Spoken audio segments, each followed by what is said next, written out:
You've tuned in to the Crispy Noodle Podcast You realize what you've done? with Rich Liebig A real gangster plays his cards right. and Michael Costanzo. What was that you just read? Let us be the Crispy Noodle in your vegetarian salad of life and boring news. Good times, noodle salad. The point is, you now have the ability to be happy. And now, here's Rich and Mike on the Crispy Noodle Podcast. Woo! Yeah! How you guys doing? What's up, everybody? It's time for this week's episode of the Crispy Noodle Podcast. Let us be the Crispy Noodle in your vegetarian salad of life and boring news. We've got topics in sports, entertainment, and odd news to get to, as we do every week here on the Crispy Noodle Podcast. Let's get this show rolling, but before we get to all the topics at hand, Mikey, how you doing? How is Costanzo Country holding up? Doing pretty good. Things are chugging along just fine. I am in the midst of wedding planning ramp up. That's right. This past week we had appointments with vendors and different things and getting stuff sorted. So very busy there, but all good stuff. And knock on wood, it hasn't been too stressful yet. So I'm waiting for the last the last leg of it to really for the stress to ramp up. But right now everything's chill. Yeah. Yeah, so that's all good. And it also helps that I'm still getting in a healthy dose of video games and TV watching, so Very good. That's helping, yeah. Yep. And you're still representing your dinosaurs. Still representing dinosaurs, yep. You stupid fucking dinosaur! Get the out of here! This one is the, what's this one? American Museum of Natural History. I think this one's from New York. Sorry, I guess Nicki Minaj will not meet you there anytime soon. That dinosaur been working my nerves all night. Is it weird that I have 3 different dinosaur T-shirts from 3 different cities? Because I think you've worn 2 of them in the last 3 weeks. So I think last week was it Sue from Chicago? Yes. This one is the Natural History Museum. Then I have one from the Philadelphia Zoo. Listen, if you take me to a museum or a zoo with dinosaurs, I will purchase the dinosaur paraphernalia. It's going to happen. All right? That's just the way it goes. So you have to wear the 3rd shirt next week. If I remember, I will do so. You stupid fucking dinosaur! Get the out of here! I have a 4th one actually. That's a weird, Oh no, that's a weird. 4? That's a weird number of dinosaurs. What is this, growing now? I didn't realize that was the largest category of T-shirts that I have. Do you have more dinosaur shirts or more Eagle shirts? Oh, If you have more dinosaur shirts than Eagle shirts, you are messed up. So, tell me how you classify jerseys, because I only have 1 Eagle shirt, but I have 4 jerseys. All right, I'll let you slide with jerseys. Okay, so I still have more Eagles shirts. Okay, I'll let you slide. Yeah, if you count jerseys as a shirt. But it is still worrying that you have that many. I didn't realize I had collected that many. I gotta get rid of a few now. That dinosaur been working my nerves all night. And they're all T-Rexes. Can we get a different dinosaur on a shirt? I don't know. Every time I go to these exhibits, it's usually T-Rexes. That's I think the king of dinosaurs. I think that's kind of the easiest one to do a silhouette of, because most T-shirts are 2 tones. Velociraptors. There's lots of dinosaurs you can make a Stegosaurus is a good silhouette with the Triceratops with the horns. Oh, don't get me started. All right, then I don't know. How many dinosaur shirts do you have? 0. 0. That is I have 0. That is a crime. You should have at least 1. I'm sorry. I'm at 0. You were never a dinosaur person. No, I never got into dinosaurs. I was like, But have you seen the skeletons at the Academy of Natural Sciences? Yeah. I mean, not that one specifically, but Okay. I mean, I've been to You've seen dinosaur bones and been to museums. I'm cultured. yeah, I've been to museums. You said that a little defensively, like you haven't actually been to museums. Wait a minute. My school didn't take me to museums. Yeah, actually, no. Did my school take me to museums? I don't know, but yeah, I've been to the Franklin Institute and stuff like that. They got dinosaur bones and stuff. I think. Yeah. I don't know. It's just not for everybody, I guess. I was a dinosaur kid. Yeah. Here's the thing. It's I think Jurassic Park is the great line in the sand. Because you watch Jurassic Park, you're fascinated with the dinosaurs. Yeah. I watch Jurassic Park, I'm fascinated with the horror element, the thriller element to it. And I think I think Hollywood decided to go heavy on the dinosaur element, and that's why we have, what, 8? Yeah, it's 8 of these movies now? they're so bad. Yeah. Like, after the second one, they all just got progressively worse. Yeah. Which is a shame, because I think the first one is still one of the best movies ever made. Legitimately. Yes, the very first one very is first great. one, yeah. It's got the right combination of everything. But you're right. When I was a kid, I was fascinated. I wanted to watch it for the dinosaurs. Like, the horror thing didn't even occur. Like, I wasn't even scared. I was like, that's a real life dinosaur. And everybody else is like all like frightened, and I'm like, this is the coolest thing I've ever seen. Yeah, to you, it's not a horror movie. No, for me, no. It's like, I'm like, this seems awesome. Like, I want to be there. They're like, you realize people are getting eaten? I'm like, yeah. That's what they do. That's what they do. Come on, get with the program. Obviously. You stupid fucking dinosaur! Yeah. So, all right. Well, there you But go. anyway, That's your the dinosaur T-shirt bit. report. Yeah. Every week you need to have Every a new... week, I'm gonna do it. Next time, I'm gonna wear another one. Yes, go ahead. Yeah. So, but what have you been up to? Clearly not dinosaurs, but what else? Yeah, definitely not dinosaurs. See, Yeah, nothing compares to dinosaurs. Yeah, you threw me for a loop with that. You got me on that. Yeah, I've just been kind of no, I said it like a couple weeks ago. I'm on a docu kick. I've been doing Are you still documentaries. watching some documentaries? Yeah. There's one that's called like The Curious Case of, and like dot, dot, and and then then- like each episode is a Oh. different topic. Ooh. One of them was Bam Margera, which was weird. Is that something to do a curious case of? Is he Yeah. that curious? Because he has all the lawsuit trouble going on with him right now. He does. Yeah, he's okay. Yeah, it's a whole. Uh-oh. Well, it sounds not good, whatever it is. Yeah, part of it's drugs, part of it is still Oh. like grief from losing Ryan Dunn. Oh. Yeah, like everything that. But then it's weird. It's like the remnants of the people that were behind the Free Britney movement. Yeah? Some of them are like trying to latch on to Bam Margera, and they're trying to like free Bam Margera because apparently he's in a Conservatorship or? it's not a conservatorship, but it's something like that. Really? Yeah. Weird. And there's like a whole battle going on with that. So it was weird. It was interesting, but it was also like out of left field. It was not what I was expecting. That's kind of cool, though, that series is focusing on things that you wouldn't normally. You know, because it could just go the simple route of like the Bermuda Triangle and the pyramids and stuff that always gets focused on. But it seems like this is a little actual bit more- geography. Yeah. No. But it seems like this is a bit more like niche and intriguing. Yeah. And also too, it's like Bam Margera, like he's local to the area. Yeah, that's like true. literally, he had his court case in Westchester. That's weird. It's like I've walked through that hall. I know that government building. You should show up to his next hearing. If I knew when it was, I probably could. I don't know if that's allowed, but like I know that building. Like that's where you get your marriage license if you're in Chester County. That's And weird. That's what me and Rachel had to do when we got married. So That's like, weird I knew to exactly see that on television. on like a documentary, Yeah. right? Like it's weird.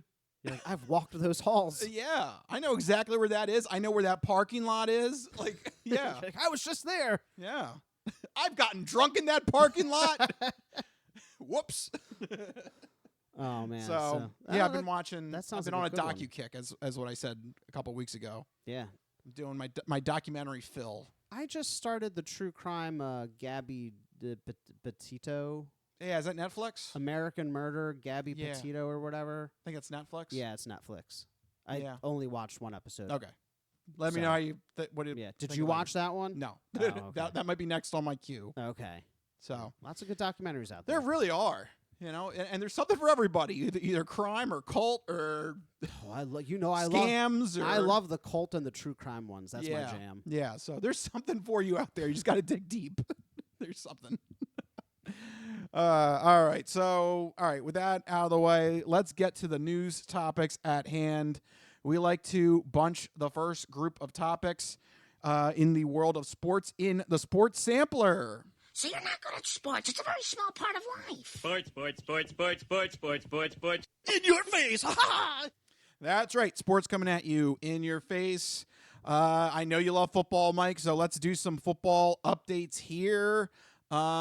There's some news trickling in. It really the wave is going to be next week. Yeah. Next week is the first week of free agency, and I have a feeling next week's going to be crazy. Oh yeah. Because I mean, you've got guys like, we don't know what's going to happen to Kirk Cousins. We don't know what's going to happen to Russell Wilson. We don't know what's going to happen to Sam Darnold. Yep. Like, there's a lot of things down the There's pike. definitely still a lot up in the air, but there is news starting to trickle out, even though free agency hasn't technically started.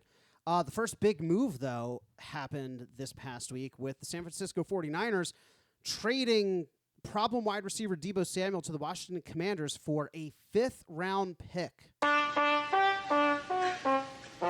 Yeah. So I don't know. What do you make of this deal? When I first saw it, I was like, oh, man, that sounds like Washington's coming after Philly. But, Deebo's not. Have you looked at his stats? Right, I didn't. And then after this trade happened, I looked at it, and it does seem like Deebo is on a substantial decline. He is not the player that he once was. He had one electric season, one, kind of bounce back year. But overall, I think he's a little overhyped. And he's been hurt. He's been hurt. He gets touted as this gadget player who can run, he can receive.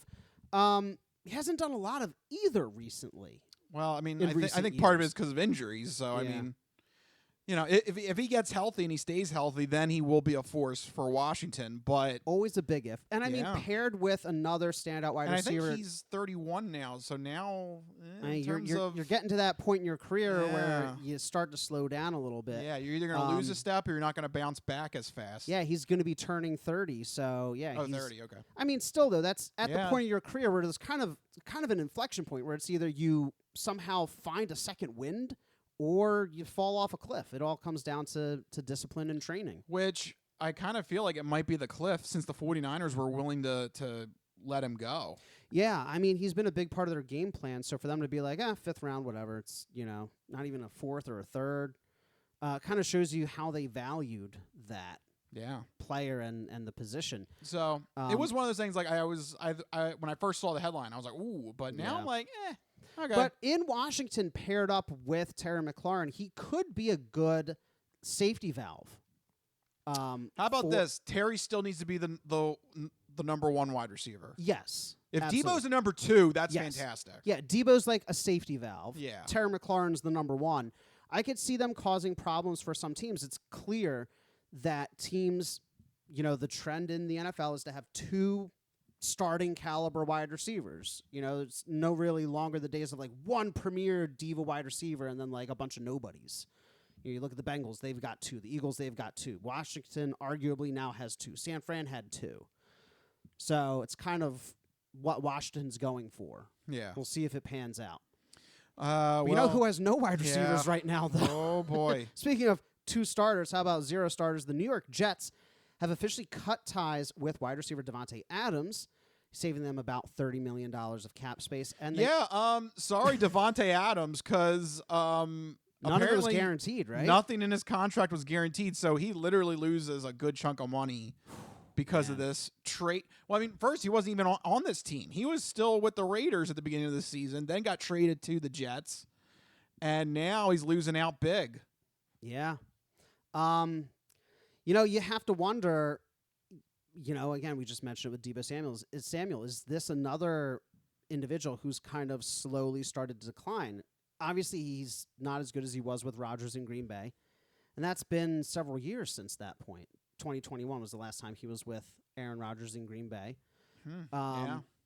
He's been putting up decent numbers, and I know it's hard because he was with the Raiders, and the Raiders are kind of just trash. So kind of skews things, but he's also solidly in his 30s. He's 32, going on 33.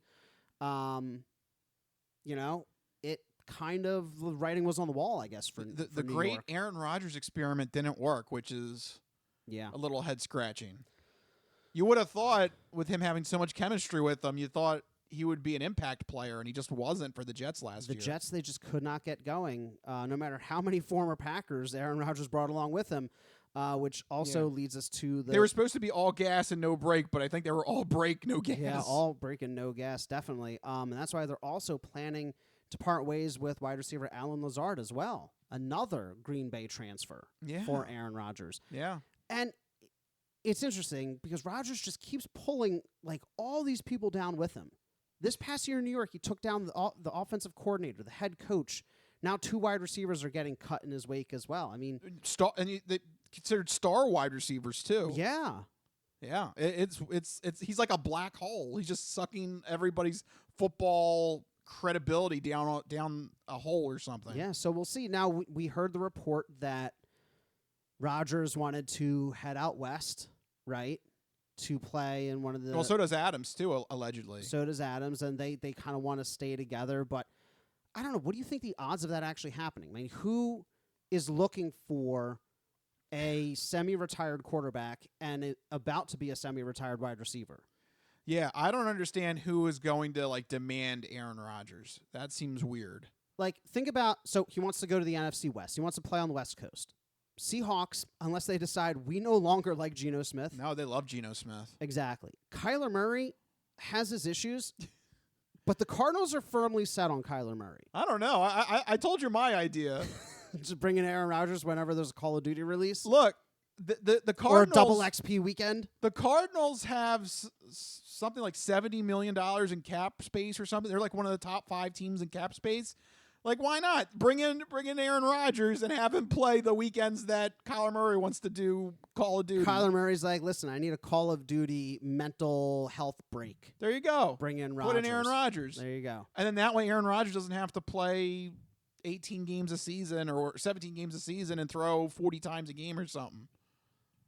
I mean, if you want to burn half your available cap on a 42, 43-year-old quarterback, be my guest. Yeah. It's less competition for the other NFC teams. It would be an interesting experiment. It would be something, that's for sure.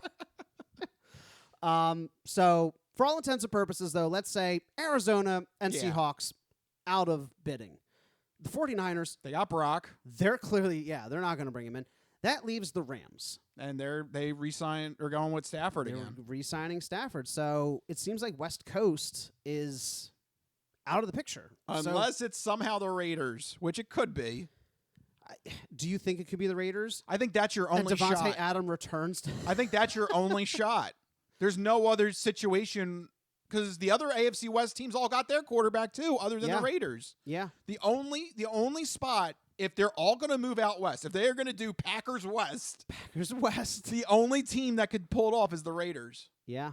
It is the one franchise that I think might be desperate enough to try something like that. Because you go through the rest of the league, other than the Steelers, I think everybody else is pretty much content. Wait, how far west did they say? Because technically Pittsburgh is west of New York. You found the loophole. I didn't say how far west. There you go. Breaking news. Aaron Rodgers of the Pittsburgh Steelers. I broke the code. I swear to God, this happens next week. I'm gonna flip stuff. I'll tell you, it will be a very interesting start to free agency to see what happens there. So yeah, we'll keep an eye out for Aaron Rodgers' landing spot. I hope he lands in retirement, though. Honestly, like he had a great legacy, and he's done nothing but tarnish it the past several years.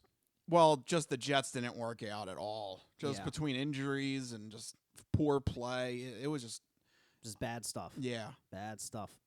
Another kind of interesting free agency thing to keep an eye on, Cincinnati Bengals franchise tag wide receiver T. Higgins for the 2nd year in a row. Rich. The Bengals don't know what they're doing with their wide receivers. No, they got gifted 2 of the best wide receivers, and they're just kind of like bumbling it. How did the Bengals make the Super Bowl that one year? Just sheer offensive talent. Like, that's the only way. They're bad at managing the franchise. Yeah. Because you would think if you like T. Higgins this much to sign him to 2 separate franchise tags, sign him on a deal. What's the franchise tag for a wide receiver? It's got to be 25 plus. Oh, it's got to be more than it might be 30. 30? It's got to be up there. So why don't you just sign him to a 4 or 5 year sign him to deal the contract and get that annual salary lower, at least the cap hit lower, right? Yeah, it doesn't make any sense to do it back-to-back times. Yeah.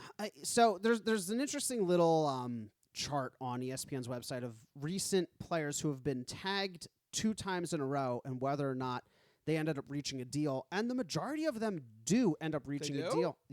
According to ESPN, yeah, a bunch in the past 5 years have ended up reaching a deal. But for whatever reason, your initial reaction was my reaction. Like, I feel like it's not a good thing to tag players multiple times in a row. Like, because that means you don't view them as a long-term fixture. Right. And I feel like it's risky. Like, clearly it's been working out, but... Does it give a name of anybody by any chance? So, and that's the thing is, like, I'm trying to remember if any of these guys were, like, real big game changers. So, in 2019, DeMarcus Lawrence. 2021, Leonard Williams. 2021, again, Justin Simmons, Dak Prescott, Brandon Schreff, who was the only one not to reach a deal. Then in 22, you got Cam Robinson. Also in 22, Chris Godwin. And then in 25, T. Higgins. Those are the players that have gone back-to-back franchise tag years. Okay. Yeah, Buccaneers love Godwin, so I guess it's fine. I don't know. I would just think it seems easier you do a 3-year deal. Right. Initial gut reaction when you hear second franchise tag, you immediately think about Kirk Cousins. And back with Washington, right? Yeah. And how well that worked out. Or Le'Veon Bell, remember that? Remember that whole fiasco? Yep. Yeah. So recently, I feel like it's worked.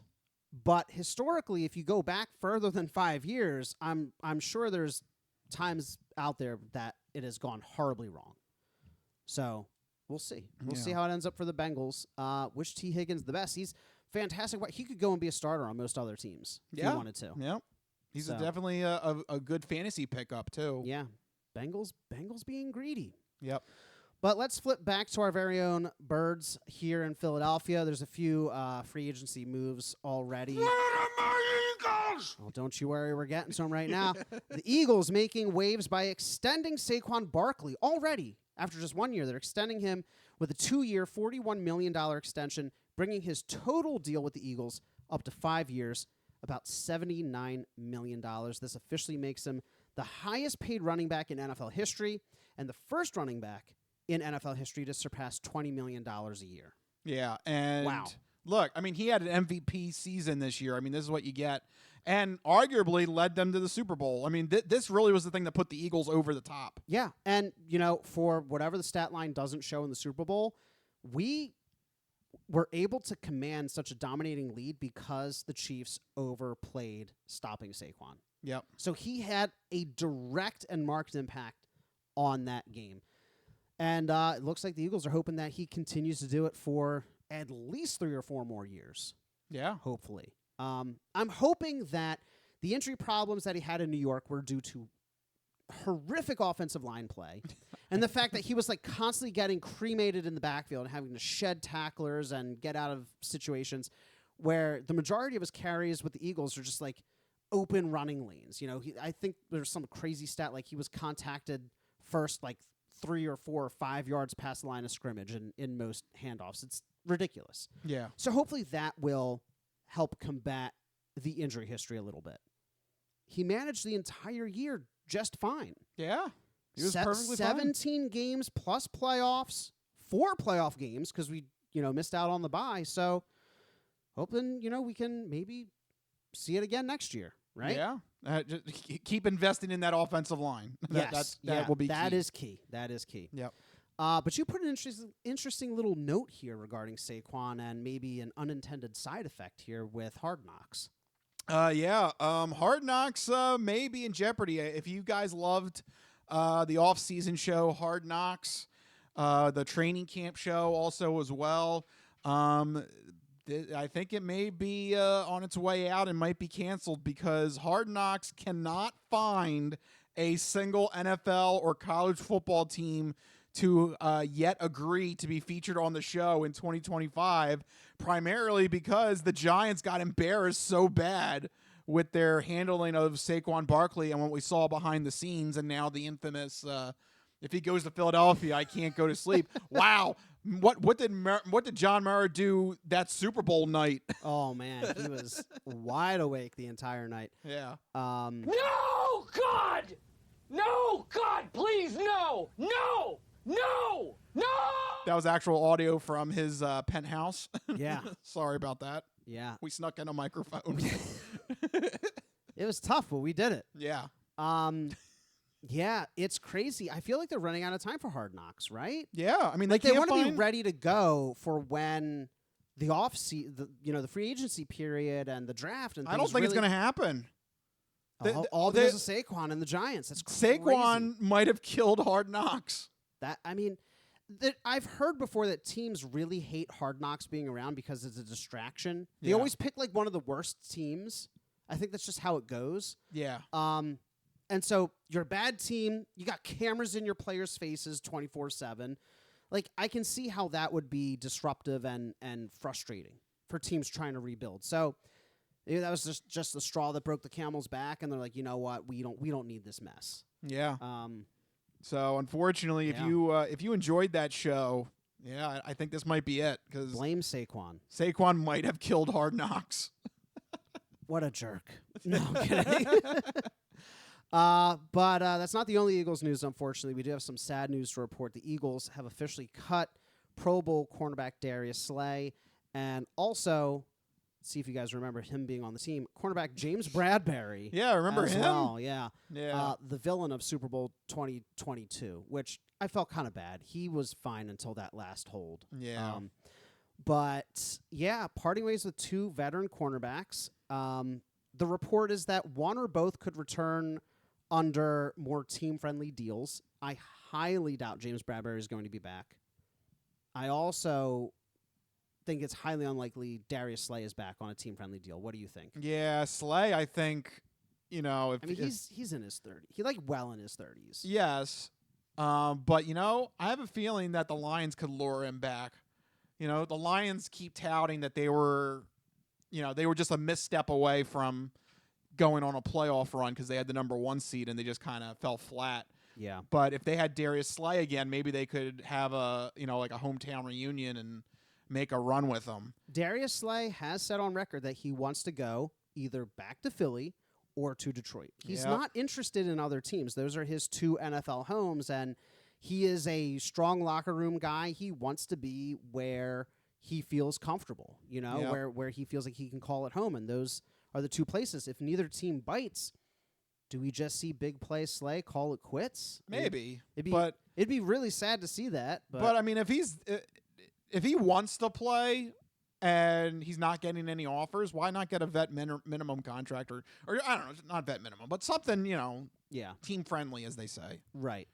I would love to see him come back and play a mentor role, maybe be a backup to either of our new starters. There is still a question I have about Cooper DeJean about where he's going to go. Is he going to move to the outside now? Or are they going to keep him in the slot position where he had so much success? Because there is a difference. Yeah. And I'm almost wondering if the Eagles want to try to find another option at outside corner because you don't want to upset the chemistry that DeJean has working between the linebackers and the corners, right? Right. In that slot position. Like, communication was so key to winning that Super Bowl and watching how they all moved and worked together. Like, why disrupt that? So part of me is like, I feel like this isn't the last to be said about that other outside corner's position. Okay. That's my gut feeling, but we'll see. Free agency hasn't officially started yet. Yeah, that's right. That's next week. Even with all the moves. Yep. So keep in mind, I just have a feeling next week is going to be the onslaught. I feel like next week we're going to have crazy. That's going to be the one we're going to be jumping from team to team, and there's going to be 8 million things happening. There might even be something that breaks while we're recording on Tuesday night or something. You know? We haven't even touched on, like, the big story is going to be J.J. McCarthy and the Vikings, which we're not going to touch Sam on. Darnold, yeah. What's going to happen Sam Darnold, to him? yeah. I mean, the 2 of them, yeah. So I'm assuming we'll have more next Tuesday. Yep, when free agency begins next week. Oh, boy, get ready. Strap yourselves in. It's the non-playing season, baby. Yep. But that is it for football. We got to move on. Sorry, Mike, that's enough football talk. It's okay. It happens. And now we got to get to some wrestling. Good old-fashioned all-American wrestling. Yeah, how do you like that? We haven't talked about wrestling in a little bit. It's always interesting when we talk about wrestling because it's a unique place between sports and entertainment. Right. So we're sticking this one in sports. And there is some shocking news that happened in the world of sports. It's okay. Better than nothing. You know, It's okay. It's all right. that's the motto from It's Iron Sheik. just average news. I'm the president of the company. If I want to stand out here naked, I'll do it. You'll do it. I'm Ric Flair. I'm the president. Or the president could get naked. That's always a possibility. Yeah, when you're talking about wrestling. But speaking of Ric Flair, the guy that could challenge Ric Flair's 16 world title reigns is John Cena. And John Cena is on his farewell tour. He has said that this year is going to be his last year wrestling in a professional capacity. And it makes sense. He's in his mid-40s, too, and he's trying to do Hollywood stuff. So, you know, it does make sense that he's at the end of his full-time wrestling career. I think he was already, you know, kind of phasing himself out with his movie shoots and stuff like that. But this is he's putting it in the sand that 2025 is absolutely it. He's not going to come back or do any, you know, Hulk Hogan, Ric Flair stuff where he's wrestling Right. at 60. Best just to leave your legacy untarnished and not be weird about it. Yep. So as a result, you better do all the things that you want to do. And apparently one of the things that John Cena wanted to do, but WWE decided never to let him do it, was be involved in a storyline and be the bad guy. Oh, good for you. Well, guess what? He has the opportunity now. WWE had their big pay-per-view event, Elimination Chamber, over the weekend, which is kind of like the last hurdle before WrestleMania happens. The Elimination Chamber match happens where 6 guys go in. Whoever wins the Elimination Chamber match gets a title shot at the upcoming WrestleMania. John Cena goes in and they script him to win, and everybody loves it. Everybody's like, "Oh, that's great. He's going to go after Ric Flair's world title reign." Okay. Simultaneously, at the same time, The Rock, who is right now being billed as a villainous member of the board, which is great. I actually like this little shtick that he's got. That he's like, you know, evil. Yeah. Pulling the strings, all this stuff. A little mastermind behind the scenes. Yep. He wanted to form a formal allegiance with WWE champion Cody Rhodes. By the way, yes, he's still in his reign from last year's WrestleMania. He's held the title this whole year. That's impressive. Cody Rhodes, though, being the good guy, refused. How dare you? I'm not going to... Of course, I'm not going to sink to that. Yep. John Cena happened to be in the ring at that same time. John Cena initially gives him a firm handshake. Everybody thinks he's all happy. And then The Rock gives a cutthroat signal to John Cena. And John Cena literally did a great 180 where his face went from, like, you know, good guy to, like, serious hitman, evil soldier mode. And hits Rhodes and... hits him with the belt, hits him with jewelry, hits him. Oh, God. Yeah, you know, heel stuff, and officially turns a villain, and he's going to be working with The Rock as part of a villainous angle. Oh, and he's got the title shot now going against Cody Rhodes into this upcoming WrestleMania. Great story, great turn, and it made everyone talk. Because this is literally the first time, we looked it up, this is the first time since 2003 officially that he is an official villain in a WWE storyline. Wow. Yeah, more than 20 years. That's impressive. Yeah. That, well, one, that he hasn't turned heel in all that time, and, you know, the fact that he's finally getting a chance to do it again here now. It's a shame, though, when you think about it, because it is kind of like he was pigeonholed, you know? Yeah. Because... I feel like wrestlers flip-flop a lot, heel, not heel. Yeah, and he was kind of forced to be one thing. Yeah, you want to have a variety, you know? You want to keep things fresh. You want to have, like, a little, you know... You want your character to change and grow and evolve and try different things. Yeah. You never got that opportunity, it seems like. No, because WWE and Vince McMahon at the time, they were just taking him to the cash machine. I mean, just... Yeah. all of his merchandise just sold like hotcakes because it was all like uplifting stuff. Everything was like, for kids. He was the hero, right? Yeah. For lack of a better term, he was like the hero of the whole wrestling world. Yeah. Like a Superman, Yeah. But yeah, he was basically like Superman. Yeah. And you have all these young kids buying his merchandise. WWE's not going to screw that up. Right. Also, John Cena was making like something ridiculous, like 100 Make-A-Wishes every year or something. He's in the record books as like the celebrity to make the most. You can't have villains making wishes. That's weird. Yeah. Right? Yeah. He's in the record books, I think, as the celebrity to make the most Make-A-Wishes. That's pretty cool. Yeah. But now he's evil. Right. Now. Now he shows up at the hospital and people start screaming. Oh no! Oh God, no! What's happening? Oh no! I'm talking to you, kid. I'm gonna make your mother go woo woo woo. That's so dark. People just start screaming as he. I mean, that must be fun for him to get to try something different, in this farewell tour. I mean, well. literally, 22 years he's had to be the good guy. So it's fun because wrestling is. I have this note down. I forgot. Yeah. The last time he was a villain was when he was a rapper called the Doctor of Thugonomics. The Doctor of Thugonomics? Yes. This was definitely a Vince McMahon idea. Oh, boy. Or it's one of the McMahons. That also sounds like an early 2000s idea. So yeah. Oh, boy. Yeah. So that's how long it's been. Yikes. Yeah, hopefully he won't reprise that role. Doctor of Thugonomics. But I was going to say, it's cool because wrestling is scripted, so you have an opportunity to create these fun storylines where characters are backstabbing and flip-flopping and, turning every different angle. Do you think that he will go out, and it seems like they're angling for him to win, to break Ric Flair's record? Yeah, that's what I think. Go out, the farewell tour with a win. But do you think it's weird to go out as a heel for somebody with that legacy? Or do you think he's going to flip at the very end? Yes. Okay. So remember, his farewell tour is 2025. Right. So there's more events after WrestleMania. WrestleMania is only April. Oh, okay. So I think he wins WrestleMania. If you want to get into my predictions, I think he wins WrestleMania. He's still a villain.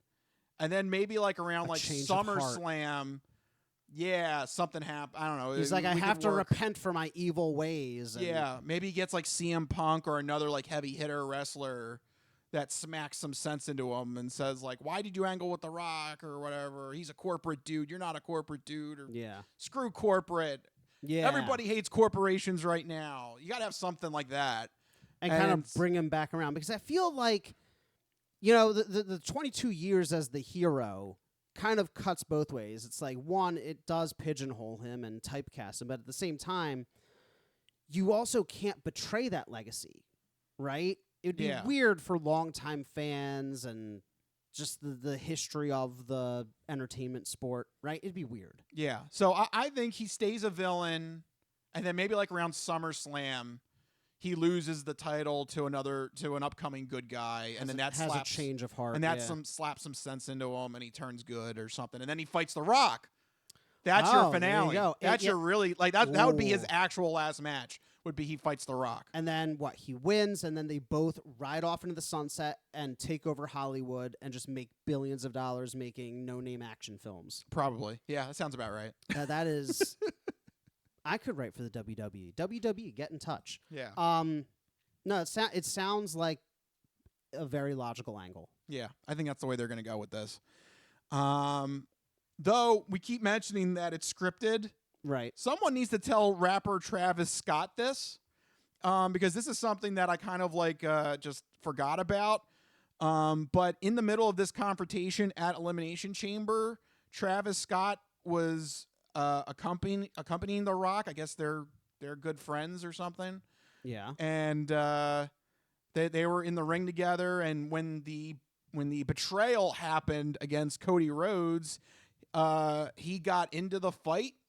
For some reason, I don't know, maybe The Rock said, just throw, just come on in, throw a fake punch. Right. Well, someone better tell Travis Scott that, it's supposed to be fake. This is supposed to be fake in terms of the actual hitting, because allegedly, I've been hearing that this is legitimate, that Travis Scott actually landed a punch on Cody Rhodes, and he actually might have a ruptured eardrum.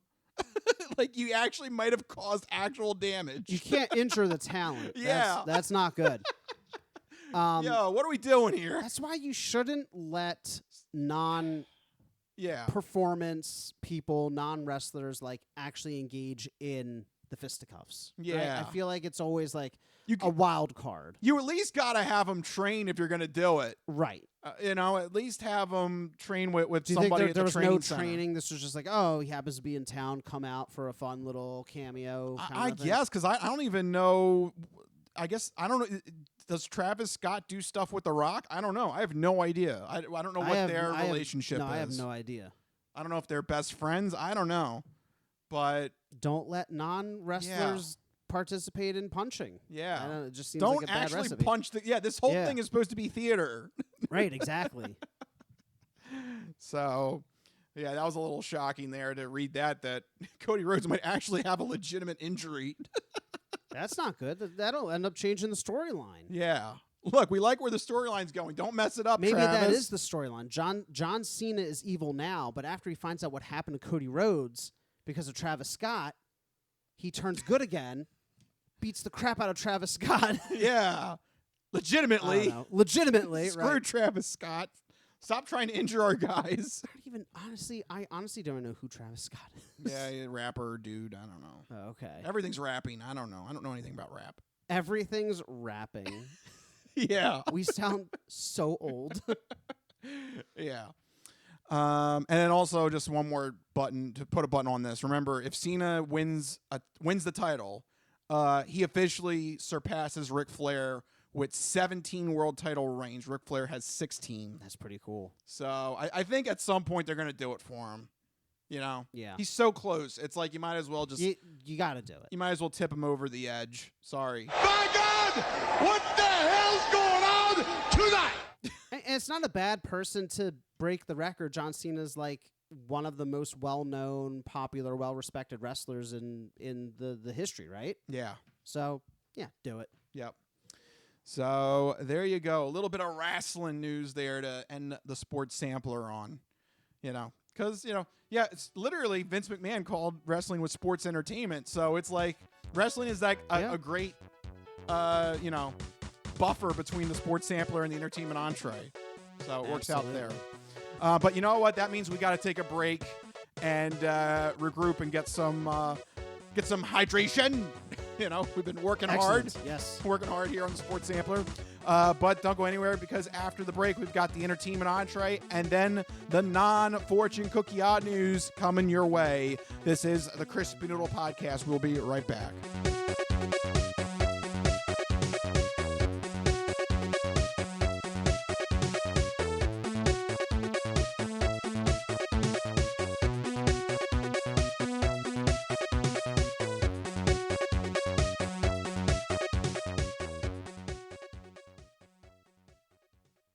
Ready for the weekend?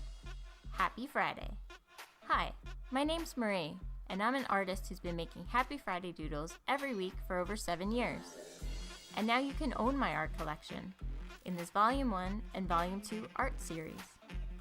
These doodles span across multiple themes, yearly festivities, various countries, languages, and more. Both coffee table books have something for everyone and are the perfect conversation starter or gift for a friend. Really, anyone who enjoys a good weekend. Available on Amazon, Ingram, BookBaby, Barnes & Noble, and more. Visit happyfridaydoodles.com/books and get your copies today. Let's celebrate the best day of the week. Happy Friday.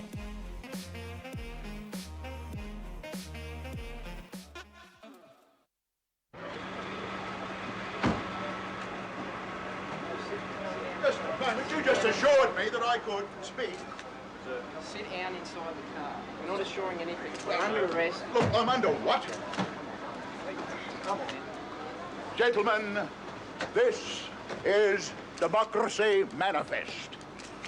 Have a look at the headlock here.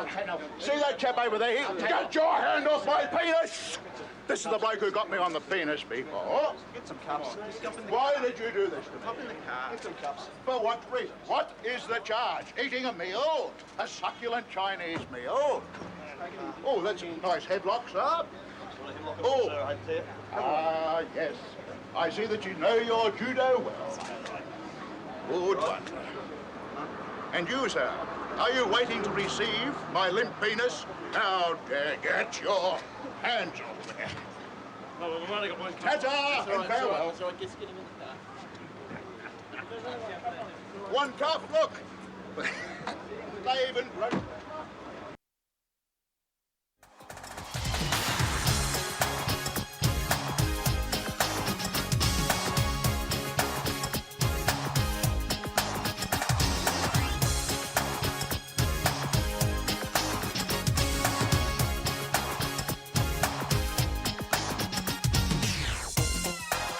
Oh, yeah, back here on the Crispy Noodle podcast. I'm always a little happy. The little kid in me is always happy when I get to stick some wrestling news into the rundown. Yeah. That's what it's all about, is entertaining that inner child with all the stuff we love to talk about. Yeah. And it's weird. There's still like a childlike part of me that's like, The Rock is still doing WWE stuff. I love it. You know? It's like... Yeah, because those are the guys you probably grew up watching, right? It was Yeah. like The Rock and John Cena and these people. Well, more so like The Rock, Triple H, like that era was you know... I have no idea. That Attitude Era is what they call it. The late 90s. The 90s, yeah. Yeah. So, it's glad to see them still working angles and doing things in the WWE. All right, well, let's move on then to the other part. We had sports, so here comes the entertainment portion of it. It's time for the entertainment entree.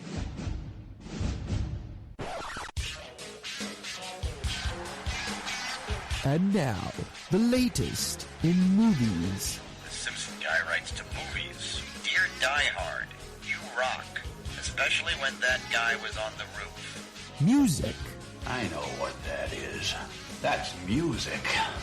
Video games. I'm Commander Shepard, and this is my favorite store on the Citadel. Celebrities. You really know Warren Beatty?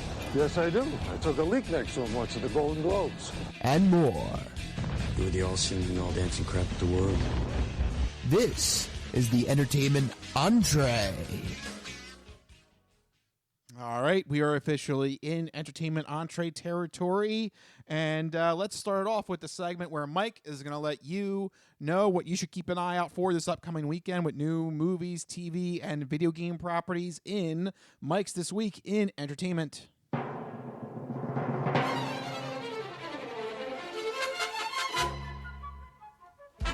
All right, Mikey, what do you got for the people at home? All right, first up in movies, Mickey 17 is the latest from acclaimed Korean filmmaker Bong Joon-ho, creator of Snowpiercer and Parasite. This time around, it's a sci-fi dramedy thriller set in a future world where workers can sign up to be quote-unquote expendable clone workers who take on dangerous jobs that will inevitably kill them, only to be regenerated in a new body each time. However, this time, one clone is incorrectly assumed dead, and a new body is prematurely generated. So now both clones must work together to fight back in order to prevent themselves from both being destroyed. Critics are... Oh, you clone! You clone! You clone of me! You clone! That's exact dialogue from the movie. Yeah. We're just quoting it. Yeah. I don't know. I don't know. The way you said the amount of time you said clone reminds me of a Mad TV skit where Mad TV. Yeah, it was Schwarzenegger in was it Total Recall or one? It was one of the movies he was in where he had to be a clone, and they were like, just like the 5-second like synopsis of that movie is just, and it's like Will Sasso being Schwarzenegger. You clone, you clone. No, I clone. You clone of me, clone. You know, I feel like there's probably a part of this movie that's going to end up being exactly like that. But nevertheless, critics are generally positive on the movie. It has an 88% on Rotten Tomatoes with an average score of 75 out of 100, so go check it out. That's Mickey 17 in theaters this week. In television, Daredevil Born Again is the next MCU series to premiere on Disney+. This one is unique in that it's a continuation of the fan favorite Netflix Daredevil series, but set 5 years later.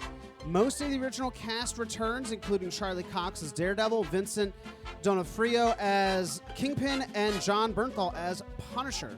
So if you were a fan of the Netflix series, make sure to check out the new series on Disney+. That's Daredevil Born Again.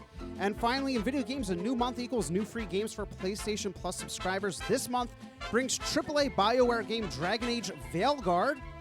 It's a semi-open world action fantasy RPG where players must prevent the veil between the living world and the spirit world from being destroyed.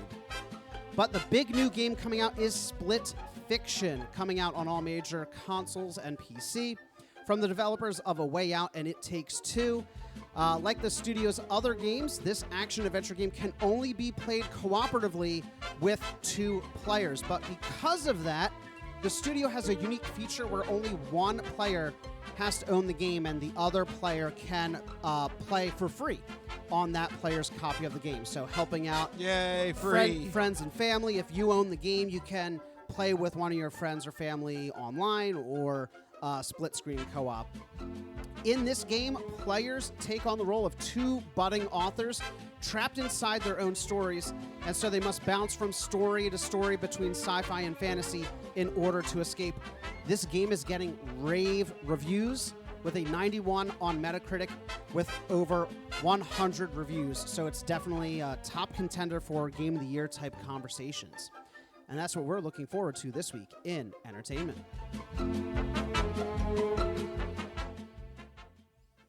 All right, thank you for that segment this week in entertainment. Yeah, I mean, that game developer, they usually hit it out of the park. Oh, yeah. A Way Out was fantastic, and I don't think you've ever played It Takes Two, have you? But I tried to. Oh, no. Yeah, Rachel didn't seem to... Not into the platforming? Yeah, she couldn't get the platforming, yeah. I don't know what it is, but with girlfriends, fiancés, wives, it's always the platforming. They can do everything but, like, jump and move forward at the same time. I just push forward and then hit jump and just, but for whatever reason, that motion just I don't was that it's kind of true. I don't know. Yeah. So many times I'm like, Jordan, you have to jump as you're moving. You can't jump and then move. Yeah. You have to it's simultaneous. Yeah. We got there eventually. What are you gonna do? Yeah. Anyway, yep. Other news at hand. The Oscars were Sunday, so yes, they were. Yeah, I forgot. How do you want to? Yeah, how do you want to tackle this? Let's just let's not bury the lead here. Let's talk about the big winner of the evening was Anora, leading all movies in awards with wins in 5 of 6 major nominations, including Best Original Screenplay, Best Film Editing, Best Actress, Best Director, and the coveted Best Picture Award as well. I didn't get a chance to see it. Oh. No, I didn't get a chance to see it either. Oh, okay. I thought you were going to say I did see it. I feel bad. It's like, darn it, I felt cultured last year. I was like, I knew Oppenheimer. I know. I think I watched like 8 out of 10 last year. Like, I could comment on most of them. I really, truly... Anora is still in the theaters. That's another problem with the Oscars. Yeah. It's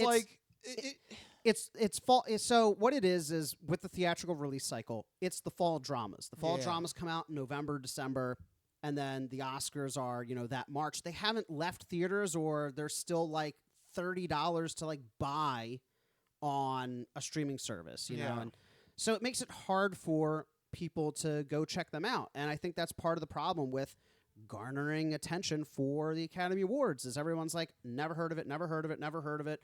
Oh yeah, I saw Dune. Never heard of it, never heard of it. Oh, I saw Wicked. Like, isn't that kind of how it was for you?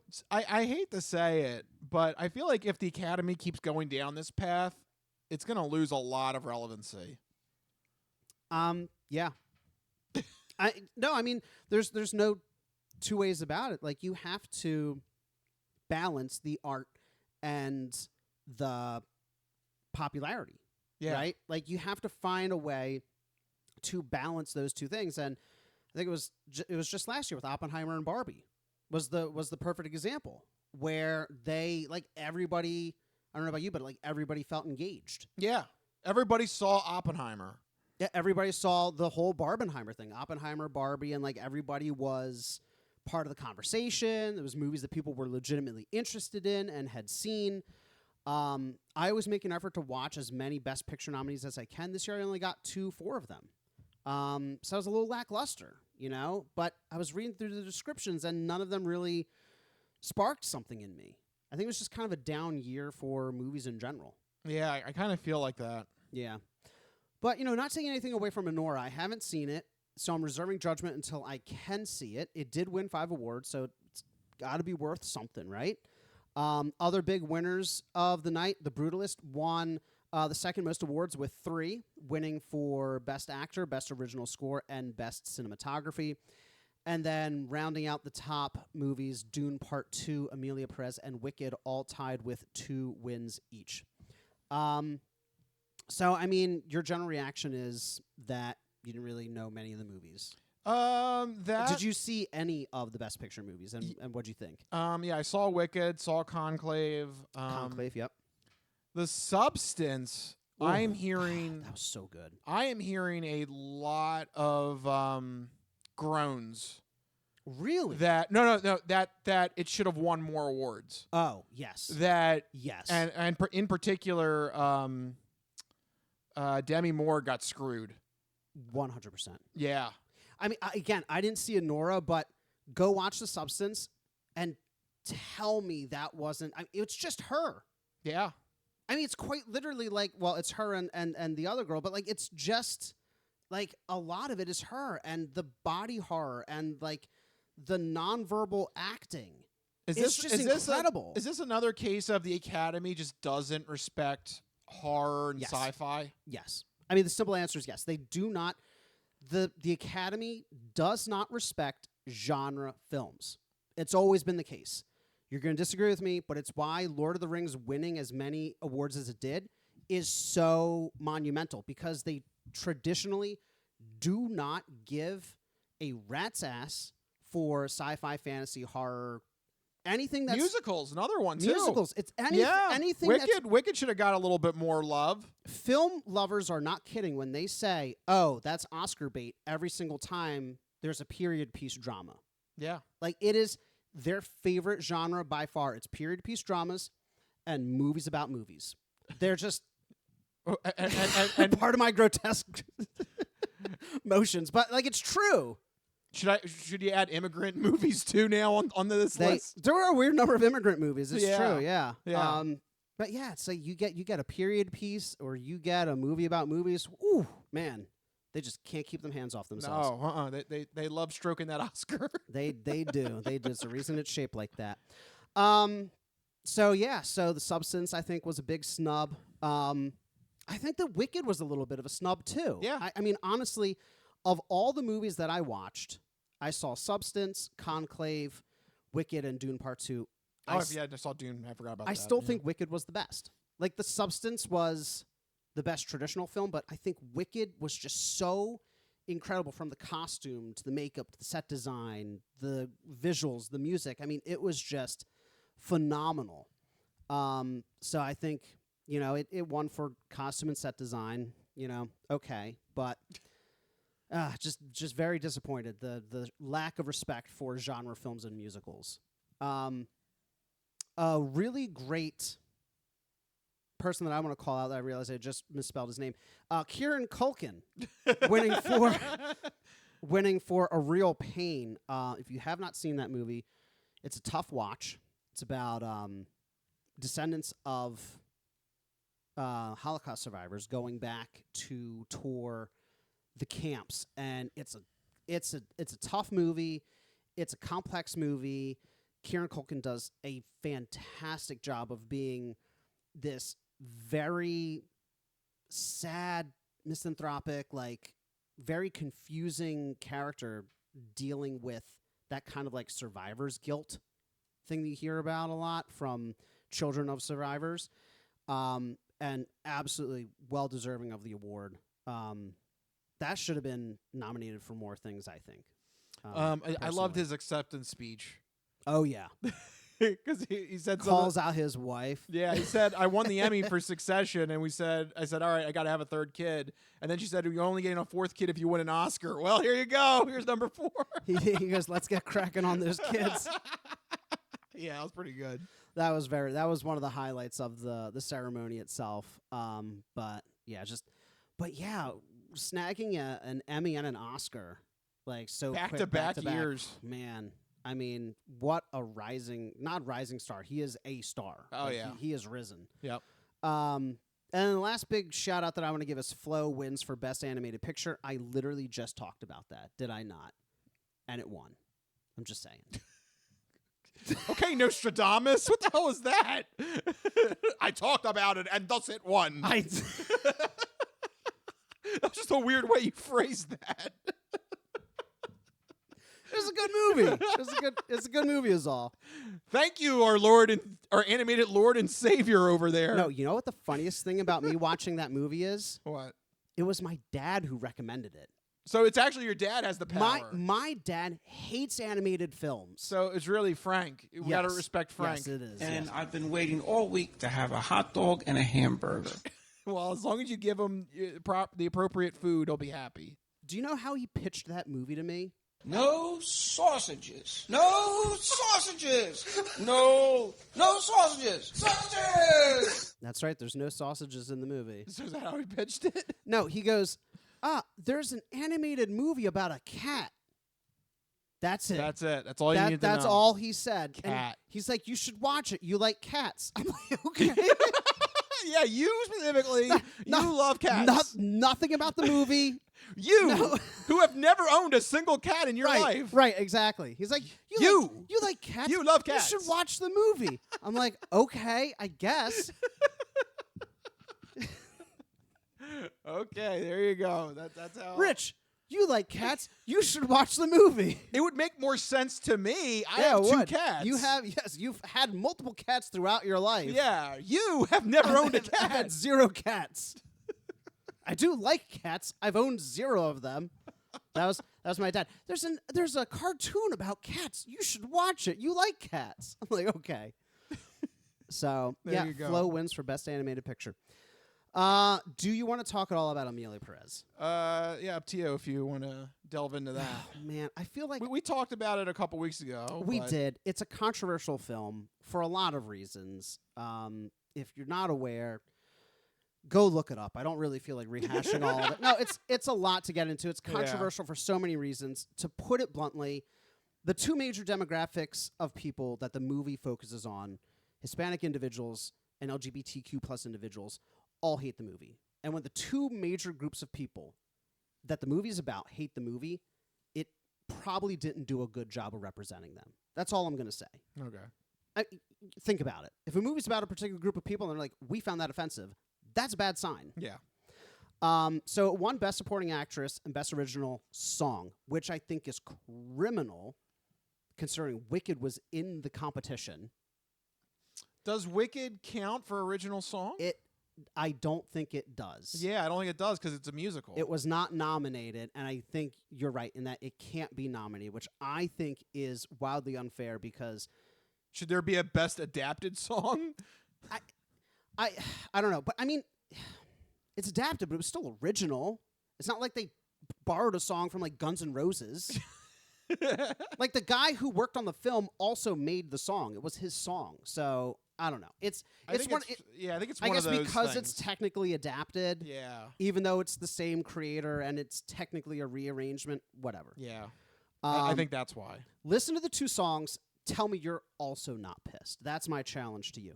But it's just, this film can't get away from the controversy. Zoe Saldana won for Best Supporting Actress, and she was asked questions by Mexican reporters and kind of brushed them off, and she's been getting criticized for her responses. The director was criticized for not speaking up on trans rights when that's literally what the movie is proclaiming to be about. So it feels, again, very disingenuous, like they're just appropriating these things to make a movie, to make money.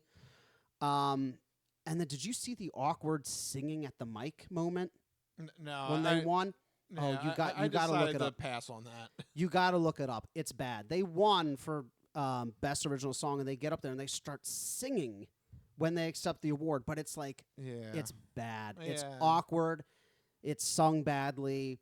Everything about this movie just reeks of mediocrity and grandstanding. Like, it's very frustrated about the movie and everything there. And that's all I'll say on it. I'm not going to bother watching it. It didn't even get good review scores. It's not even a good movie. Yeah, that seems weird. That's the thing that annoys me the most, honestly, is like, okay, be offensive, create controversy, but be good.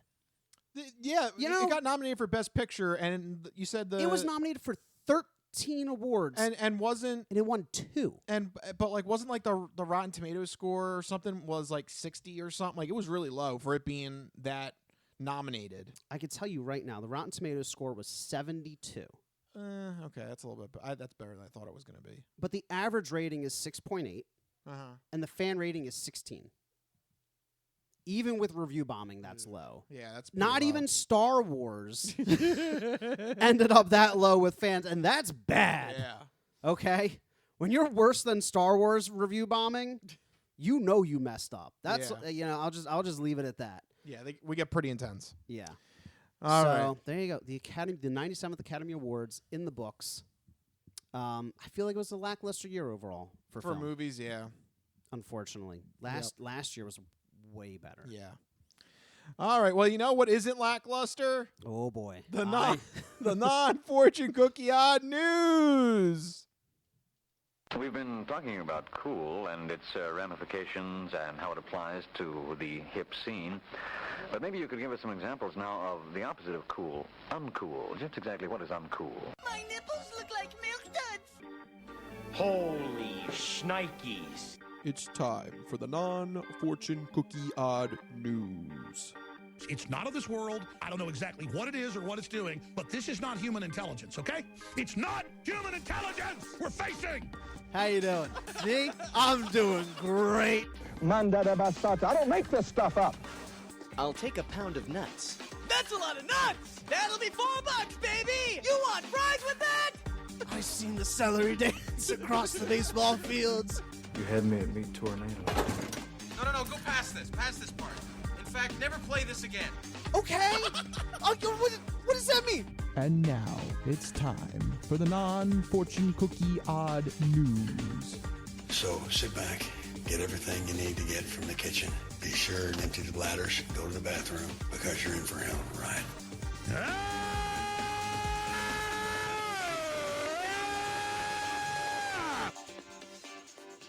Woo! Odd news. That's right, everyone. It's time for the non-fortune cookie odd news. Here in this segment, Rich researches the news, he reads the news, and I react to the news. He finds a weird and wacky story and keeps it hidden from me, which ensures that all of my reactions are my genuine gut reactions to hearing these stories for the very first time. I don't know what's about to happen. You guys don't know what's about to happen. And even Rich doesn't know what's about to happen because these stories always take us down wacky and wild paths. And I'm ready to get started. Why? Why Florida? No. No? Not Florida. I took a shot in the dark and I missed. Yeah, you missed on this one. Matter of fact, I don't think you're going to get where this story is. We usually do not have a story from this state. South Dakota. No. Damn. I only had 50 chances. Yeah, the numbers the are odds against were not you. on my side, yeah. Are you ready for this one? Let me get it. Let me have it. Utah. Those damn Mormons. Yeah. Is it the Mormons? I don't know if this guy is officially Mormon, but there is some freaky things happening in Utah. Oh, I bet.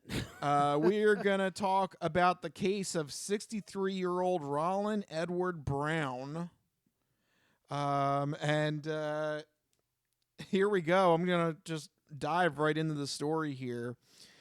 An employee at a place called Rush Funplex. I don't like I don't know why that sounds bad to me. The Funplex? Rush Funplex, yes.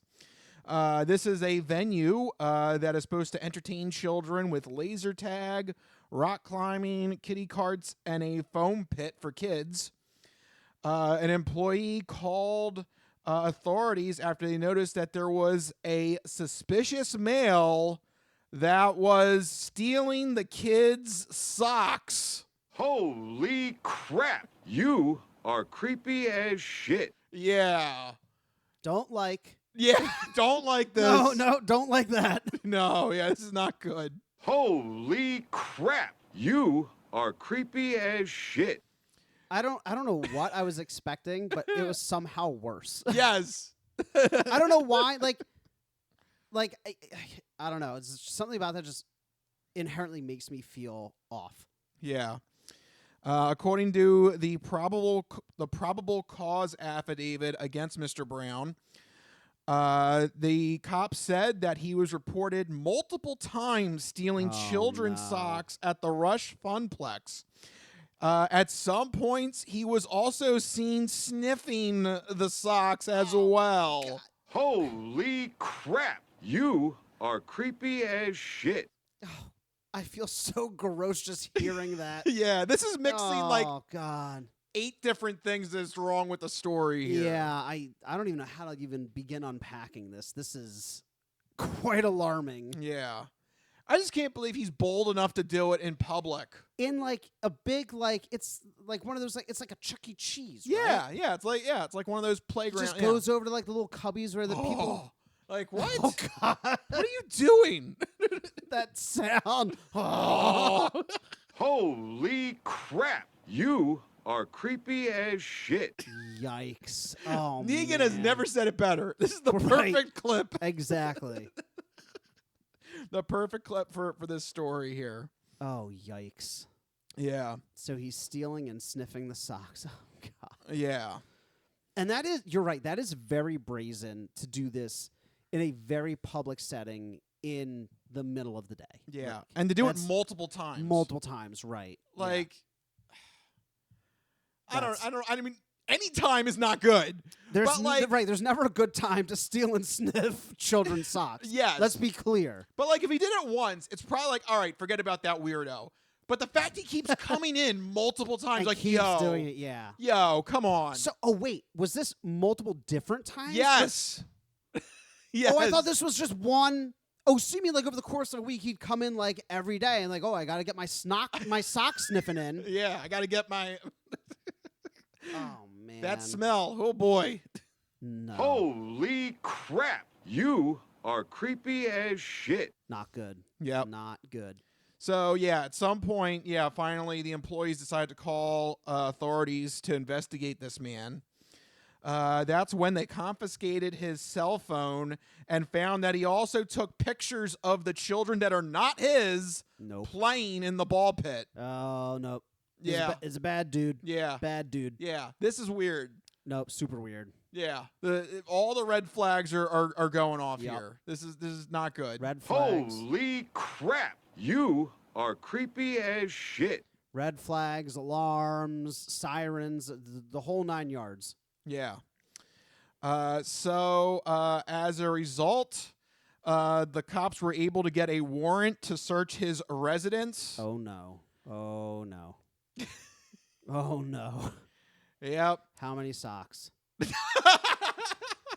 No, that's probably the least of concerns. Yeah, unfortunately, that's the least of the concerns. Because when they opened up his laptop, they found pictures of child porn on his laptop. There it is. Holy crap! You are creepy as shit. Oh man. Yeah. The kind of kicker in this is the fact that this residence is with his 48-year-old wife. You didn't notice this? No, really? She didn't notice that he would casually step out 4 or 5 times a week to head over to the Funplex. Yeah. What is a 63-year-old man doing at the Funplex? With no kids of his own. own. Kids 3 times a week. Yeah. Unless she's just completely oblivious. She's just, I had no idea. I don't know. I think that'd be very difficult to. I mean, maybe he's maybe he stops by on his way to or from work, or I'm going to have a drink with the guys. Instead, he goes to the Funplex. I don't know. Yeah, I'm going to have a drink with the guys. Orange juice at the ball pit. Hey, you didn't say what age the guys were. No. Oh, God. Well, yeah, so that is definitely enough to get him in jail. He is going to be charged with 10 counts of aggravated sexual exploitation of a minor. And also, apparently, at some point, he attempted to have a witness lie to the court. Whoa. So he is also going to be charged with tampering with a witness, which is a felony. Ooh, yikes. Yeah. I wonder if it was the employee or something. Like, hey, don't you mention this to a single person or something. And too bad. It's already too late. To me, that's the most confusing choice of the whole ordeal because you got caught. You got caught red-handed. Why at that point tamper with evidence and try to influence a witness? Yeah. What do you have to gain from that? They found child porn on your computer. Yeah. You're done. The witness going on the stand being like, "Oh no, he's a good guy." It's not going to change it. It's not going to change your fate, my buddy. Like, come on. Yeah. Be real here. So yeah, he is probably going to be in jail for a good amount of time. Oh yeah.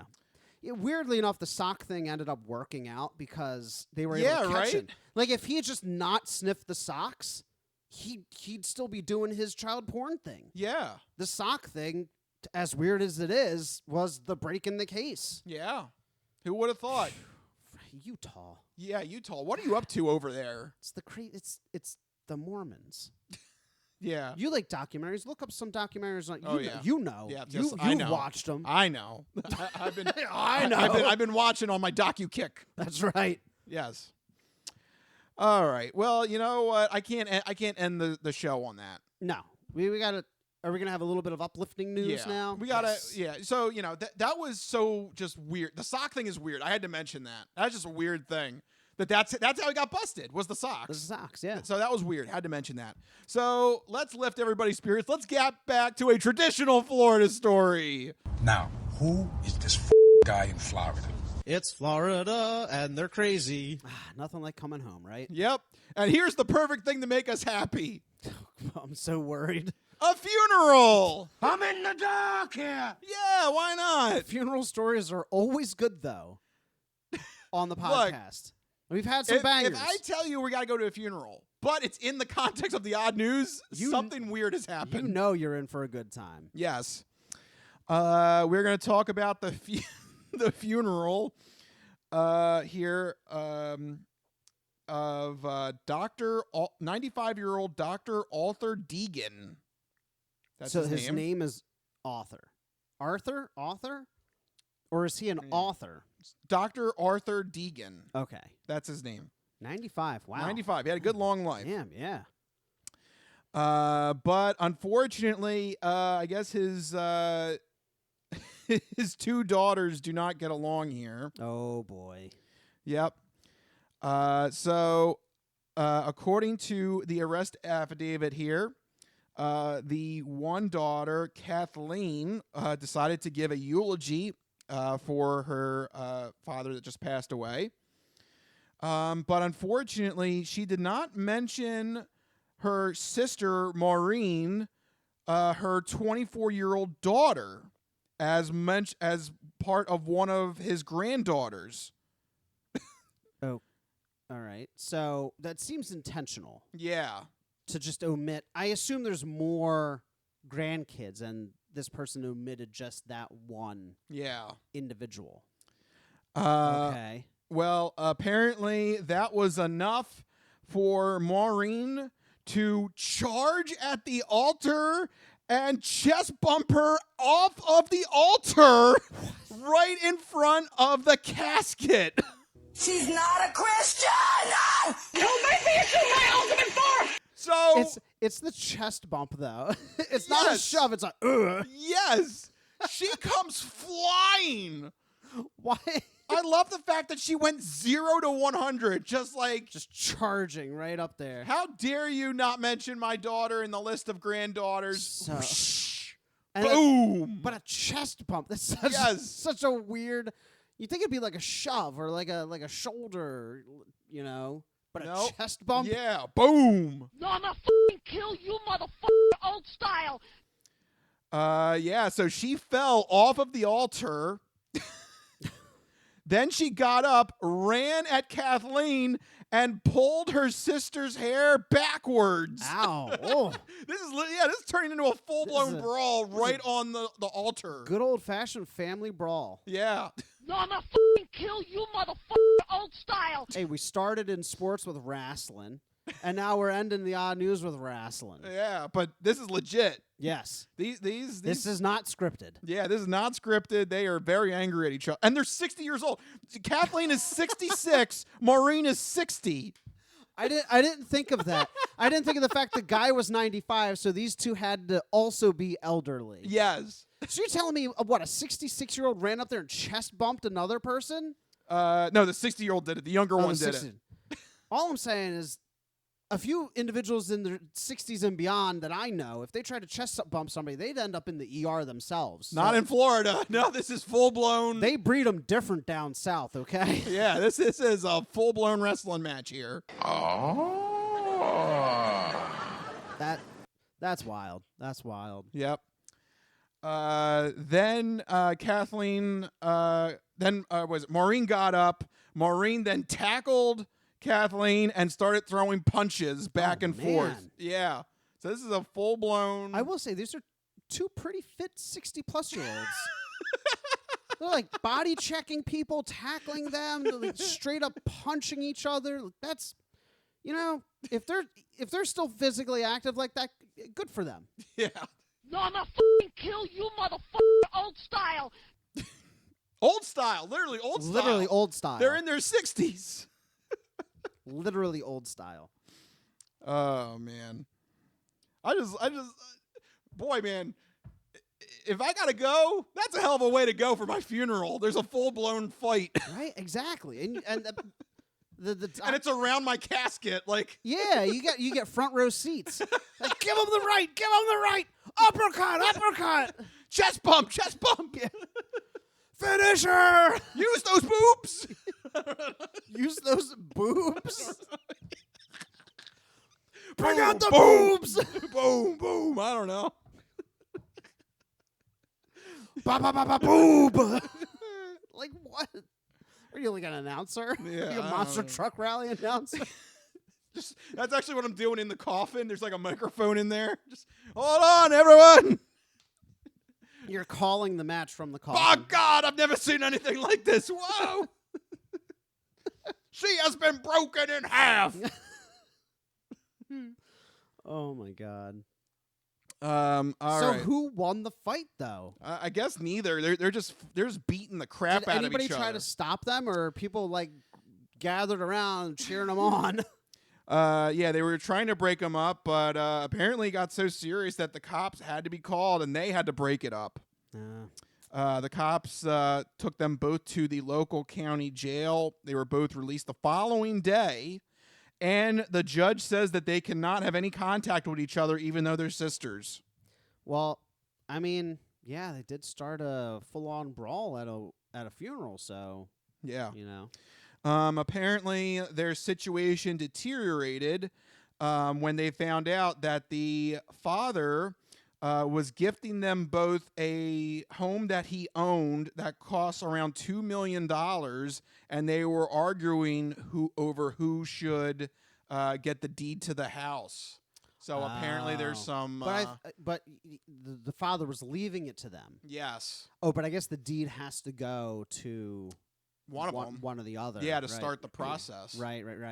And I guess there's some bad blood there. That's why you have to have a will so that the kids know how to divvy it up, Yeah, there's some bad blood there. So I guess cut the house in half, King Solomon style, right? Split it apart. Split it in twain. One half to each person. Yeah, so I guess that was the powder keg, if you will, that they were already on thin ice with each other. And I mean, that's quite the powder keg, disagreeing over $2 million house. I can see how tensions would rise. Yeah, and then that's I guess a shame still. And then I guess with the one sister slighting the 24-year-old daughter that was not mentioned. Yeah, that was intentional. Yeah, like I mean, disagreements aside, like you're listing all the grandkids and that's all of them. That is all of them that I have listed. Definitely not that one over there. Like, That feels a little pointed, right? She is a figment of everyone's imagination. Don't worry look about at her. But the chest bump, though. The chest bump is impressive. She bolted from her chair straight to the pulpit. Because I would assume if you run up there to start some fisticuffs, you'd start with like a shove. You'd run up, shove, not like full on boom. Yeah. Oh, now you fucked up. You have fucked up now. That was actual audio from the funeral. Of course, yeah. Yeah. It's amazing the places we get these microphones. Right. Well, she was on the microphone. She was on the pulpit. That's true. It's right there. We just tapped into their audio, yeah. Oh, now you fucked up. You have fucked up now. Honestly, a brawl at a funeral. I kind of want my funeral to be the same way. I've told people numerous times I want to be either shot out of a cannon or Tibetan sky burial. I don't want. How about a full-blown Royal Rumble at your casket? I'll take a brawl as well. as long as, regardless of the funeral proceedings, the only thing that I absolutely want is a pig roast at the end. Okay. What? Well, you're not going to enjoy the pig roast. You're dead. No, but other people can enjoy it on my behalf, and I like to imagine the ghost form of me would be able to watch people enjoying the pig. Oh, are you like a Jedi Force ghost in this? Like Yeah. you're blue, you can see everybody, you can Yes. wave. Absolutely, yeah. And who knows if they pass the pork through my ghost person, maybe I'll get a little taste of it. Yeah, you know? maybe you get a little scent. Yeah, Little. yeah. I like to believe. Okay. All right. Well, I want a full-blown Royal Rumble now at my funeral. I want to be somehow in the center of the ring. You want to be able to somehow watch it. Your ghost form, yes, will come back and announce the entire brawl. Yes. Yeah. I like it. Yeah, let's do that. So there you go. From Florida, man, a full-blown wrestling event happening. Wrestling at a funeral. Why not? 2 wrestling stories in one podcast. Yep. The wrestling fan in me is very happy. Yeah. You bookended. You had this in sports and in odd news. Yeah. So you truly never know what you're gonna get on the Crispy Noodle podcast. That's right. You never know. But unfortunately, what we do know is we are coming to the end of our show. Thank you guys for tuning in and supporting us. If you like what you heard, make sure you go to our website, thecrispynoodle.com. We did a website refresh of the website, so go ahead and check that out. If you have not been there recently, check out thecrispynoodle.com. Make sure you follow us on Facebook and Instagram. But most importantly, make sure that you have a way to get the podcast sent to you every week. 2 main ways to do that.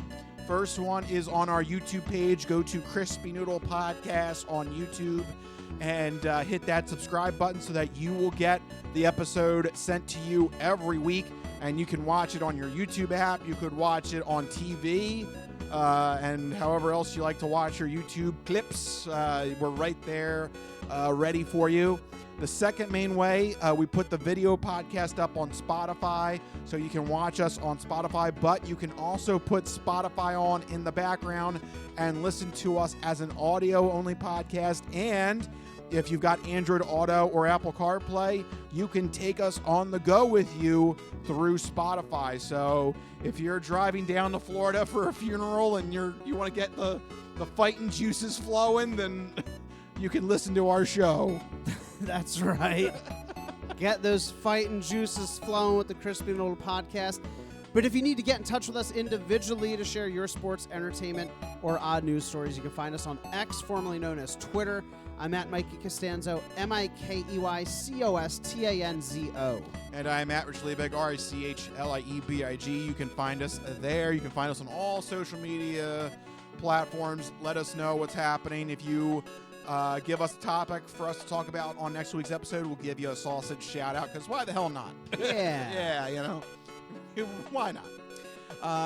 But for right now, I think that's going to do it here for this week's episode. This has been the Crispy Noodle Podcast. Let us be the Crispy Noodle in your vegetarian salad of life and boring news. That will do it. We'll see you guys next week. See you guys later. Bye-bye, all you fine peoples. Good night.